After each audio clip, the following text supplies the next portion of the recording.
Hey there, welcome to Synth Seeker. My name's Luke. Okay, day 3 of working with the push 3, or the push. Just a real short video today. I've been exploring a few things I just want to share with you. All right. I'm having difficulty with the push within Ableton. The push standalone should show up in your places in your user library. The element is there, but it falls off the network, basically. It doesn't see it. And the only way I can get it to come back is to reboot my laptop and then fire Live up, and it'll stay there. And I haven't figured out exactly what causes it to disappear, other than shutting down Live and opening Live again. Basically makes it not have it. It never comes back. I have to reboot the machine again. So there's definitely a bug there. But as far as a clean boot, bring up Live, I can move things across. So I've been moving across Max for Live devices. One of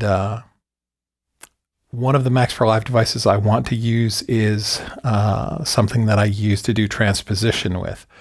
And so I can move it across, place it in there, and that works, except that I can't figure out how to do remote mapping on the push in standalone mode. So what I've been doing as a workaround is, if you want to have mappings to, like, say, this control surface over here, I want to be able to control things in Live. I want to, map it to parameters on devices.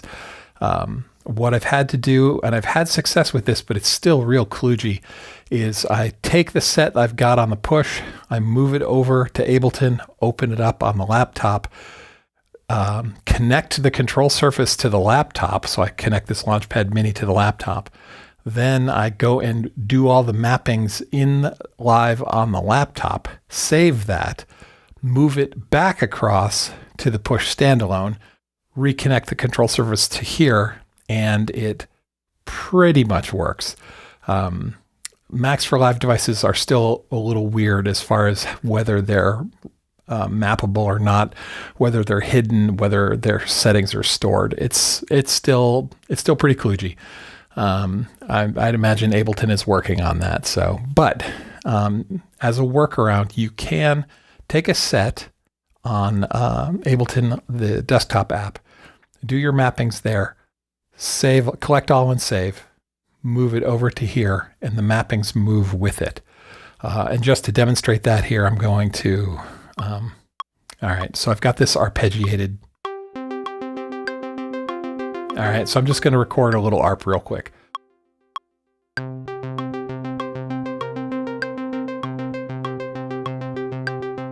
right, so that's running. And I've got this mapped, the pitch device here, mapped to this control surface over here, so I can do pitch transposition. And this is working.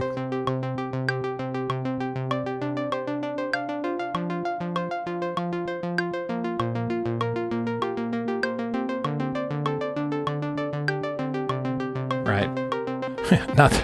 Not a great performance. I'm just demonstrating, right? But this control surface, these notes are mapped to the pitch devices on this channel.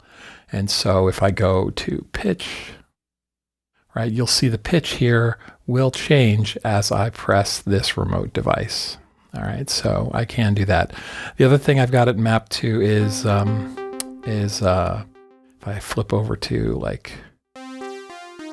on the Summit here, I've got a bank and patch control Max for Live device that I built for the Summit. And I have that mapped to these buttons, so I can move banks up, if you could see that, by pressing devices out here, and I can move banks down. Now, I can also use the knobs for that, but I wanted a push button. I wanted to prove that I could do it with a control surface other than the knobs on the push. And you can do that, but those mappings I had to do in Live on the desktop app, save that project, save all and collect, and bring it across. So that's what's going on. Someone also asked in the comments on the previous video, is there a way to insert MIDI clips?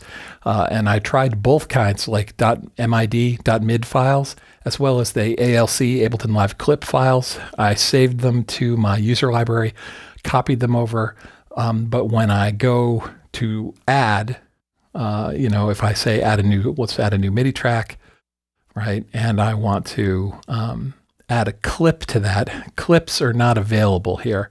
And in my user library, the folder that I have for that, it doesn't show up. So like my tools, I've got this tools folder with my Max for Live devices in there. That shows up just fine. But my folder that I've defined here called MIDI clips, it's actually on the file system. I did copy it over, but the Ableton browser doesn't see it. So I think it's scanning the file types in there and only showing things that are appropriate file types that it knows what to do with. So there is no way that I can find right now to insert MIDI clips.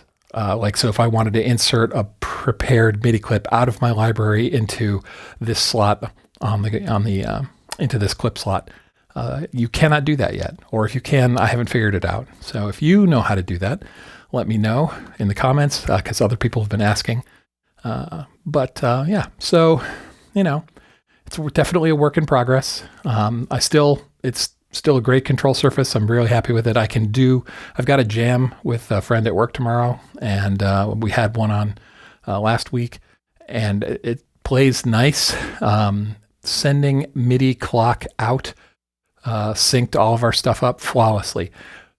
Responding to MIDI clock in is not implemented yet. All right. So like if you send a clock and you want the push to sync to it, if it's Ableton Link, it will work.